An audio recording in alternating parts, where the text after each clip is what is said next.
विषय गणित में भाग संक्रिया पढ़ेंगे। वैदिक गणित के द्वारा हम भाग देते हैं तो अनेक विधियां हैं, लेकिन यहाँ 10वीं के पाठ्यक्रम में मात्र 3 विधियां ही है, जिसमें पहली विधि है सूत्र निकलम विधि। इस विधि के द्वारा हम उन संख्याओं का भाग देते हैं जो आधार के निकट हो, भाजक है जो आधार के निकट हो और उससे आधार से छोटा हो, तो उन संख्याओं का भाग हम सूत्र निकलम विधि के द्वारा आसानी से देते हैं। जैसे 111 034 में भाग 8 8 9 का, ये क्या है?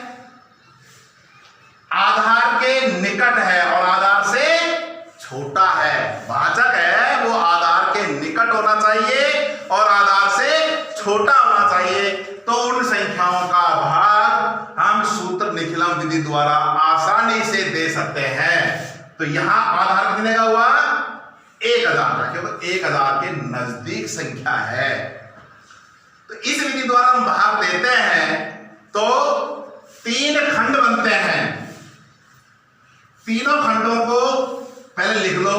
प्रथम खंड है, मध्य खंड है और अंतिम खंड है। आधार में 3 शून्य है, इसलिए भाज्य में से 3 अंक अंतिम खंड में लिखने हैं। 0 3 4। शेष बचे हुए अंक मध्य खंड में लिखने हैं। कितना बच रहा है? 111। जिसका भाग दे रहे हैं वो प्रथम खंड में 8 8 9 भाग दे रहे हैं, उसको क्या बोलते हो? भाजक है। भाजक हो गया 889। अंतिम खंड में 3 अंक, क्योंकि आधार में 3 शून्य है, शेष बचे हुए अंक मध्य खंड में लिखने हैं। भाज्य में से मध्य खंड में 3 अंक हैं, इसलिए 3 लाइन छोड़ करके ये लाइन खींचनी है। कहने का तात्पर्य ये है कि इसका भाग के जो पद है वो 3 पंक्तियों में पूरे होंगे।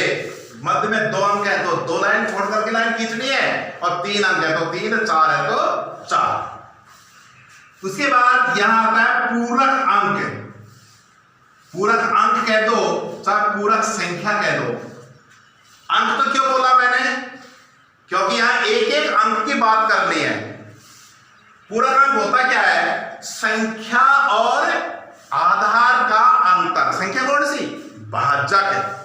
भाजक और आधार में कितने का अंतर है? ऋणात्मक और धनात्मक नहीं होता, सभी क्या होते हैं? धनात्मक होते हैं। तो 1000 और 889 में कितने का अंतर है? 1 1 1 111 का। कैसे आया? पूरक अंक या पूरक संख्या। आधार और भाजक में अंतर, आधार या 1000 का है और भाजक है 889। घटा के देख लेंगे तो 111 होता है। तो 111।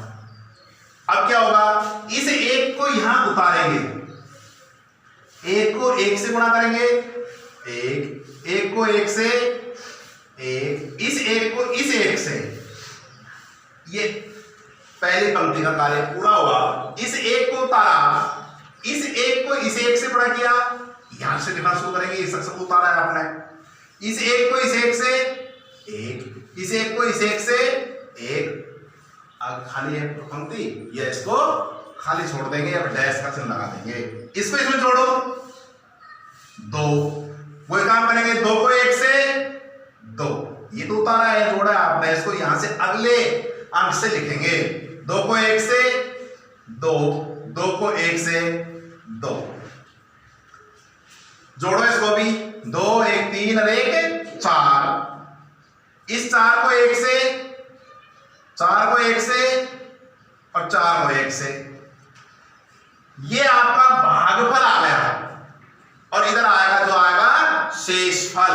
इसको जोड़ो, 4 4 8, 3 और 2 5 और 4 9, 1 और 2 3, 3 और 4 7। यहां भाजक 889 है और शेषफल 798 है। शेषफल भाजक से छोटा है, इसलिए शेषफल यही रहेगा, कोई संशोधित नहीं होगा। तो अलग से लिखना पड़ेगा, भागफल बराबर 124 और शेषफल बराबर 798।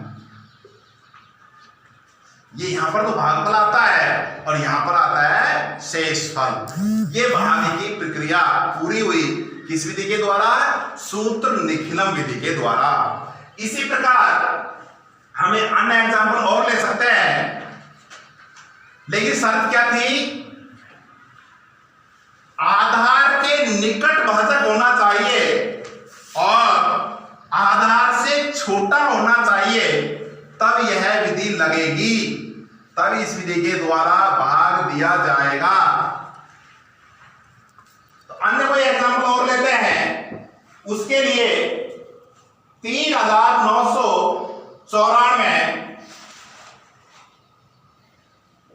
में भाग किसी संख्या दे लो, लेकिन आधार से क्या होना चाहिए? छोटा होना चाहिए और आधार के निकट संख्या होनी चाहिए। तो इसके लिए भाजक 97 ले लें या 9 ले लें या 998 ले लें, कोई संख्या ले लो भाज्य, उसमें आधार से छोटी संख्या और आधार के निकट। इससे कि क्या होगा, जो पूरा अंक है वो अंक छोटे आने चाहिए। छोटे का तात्पर्य 0 1 2 ही आना चाहिए, बहुत बड़े बड़े अंक पूरा अंक नहीं होने चाहिए, नहीं तो क्या हो जाएगा, प्रश्न कठिन हो जाएगा।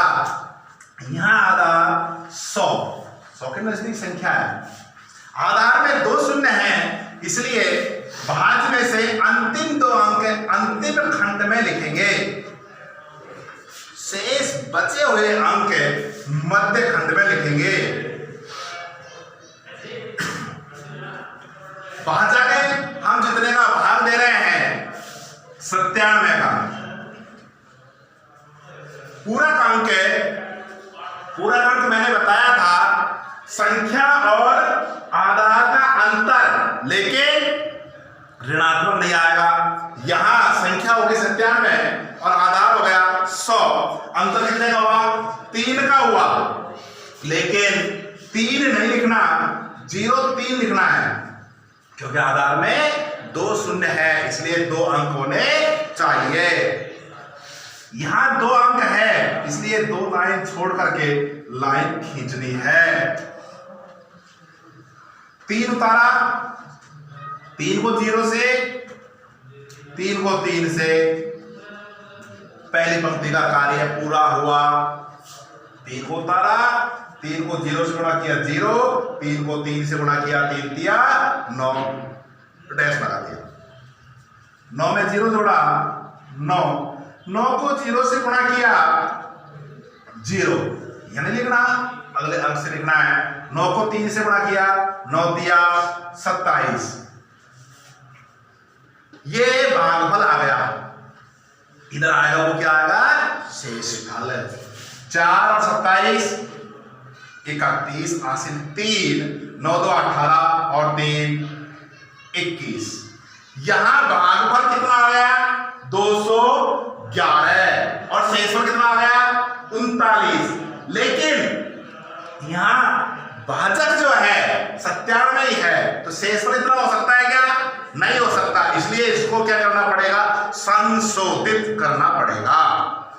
211 में 97 का भाग देंगे तो भाग आ रहा है 2 बार, 2 बार आ रहा है, तो इसको यहां 2 तो इसमें जोड़ दो और 97 गुणा 2 इसमें से क्या कर देंगे? घटा देंगे। 7 गुणा 14 का 4 असलाई 1, 9 2 18 और 1 19। 211 में 97 का भाग 2 भाग गया 2 बार, 2 तो यह लिख दिया, और 97 गुणा 2 194, इसमें से घटा 2, 11 में से 4 गया 7, 10 में से 9 गया 1, और यह 1 में से 1 गया 0। तो आपका भागफल यहां पर और शेषफल यहां पर। भाग कितना आया, इसको जोड़ेंगे 41 और शेषफल 17। अलग से लिखना पड़ेगा, भागफल बराबर 41 और शेषफल बराबर 17, तब जाके हमारी प्रक्रिया पूरी होती है।